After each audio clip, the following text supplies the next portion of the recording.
Tuhan menghajar Mesir. Ia akan menghajar dan menyembuhkan, maka mereka akan berbalik kepada Tuhan. Ia akan menjawab doa mereka dan menyembuhkan. Saudara, firman Tuhan hari ini mengajarkan kepada kita bahwa orang yang menentang Tuhan, orang yang menjadikan Tuhan sebagai musuhnya, maka Tuhan itu akan menghajar mereka. Tetapi tidak hanya berhenti di situ saja, karena kita tahu bahwa hajaran Tuhan punya tujuan dan maksud agar setiap orang berbalik kepada Tuhan. Hajaran Tuhan itu adalah bentuk kasih Tuhan untuk membuat orang berhenti melakukan dosa dan kembali kepada jalan kebenaran. Nah, saudara, ketika saudara dengan saya ingin menjadi pengikut Kristus yang sejati, maka firman Tuhan hari ini bisa mengajarkan kepada kita yang namanya doa nekat kepada Tuhan. Doa nekat itu seperti apa sih? Doa yang berkata kepada Tuhan, Tuhan, kalau aku menyimpang dari jalan kebenaran-Mu, dan ketika Roh Kudus mengingatkan aku akan dosa-dosaku, tetapi aku tidak memperdulikannya, maka Tuhan, biarlah Engkau sendiri yang menghajar aku.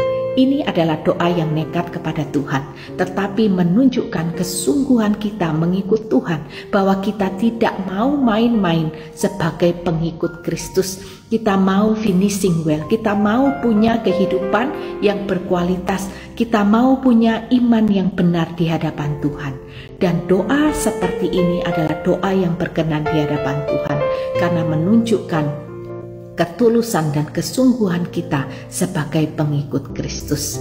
Dan doa seperti ini juga mengingatkan kepada kita untuk kita tetap berjalan di dalam kebenaran. Jangan sampai Tuhan menghajar kita terlebih dahulu, baru kita berbalik kepada Tuhan. Dan bukankah setiap perkataan kita ini harus kita pertanggungjawabkan di hadapan Tuhan? Oleh karena itu, mari kita belajar berdoa yang berkenan di hadapan Tuhan.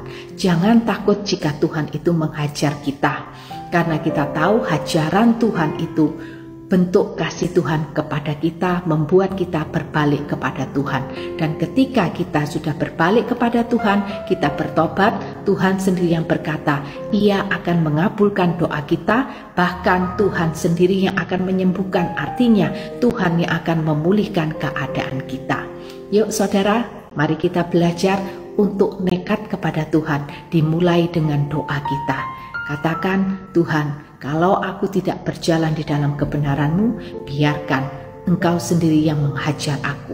Dan ketika aku di dalam tangan-Mu menerima hajaran-Mu, aku tahu di situ ada ketenangan, karena aku akan selalu bersama dengan Tuhan. Aku tahu hajaran Tuhan tidak akan membuat aku binasa. Tuhan Yesus memberkati.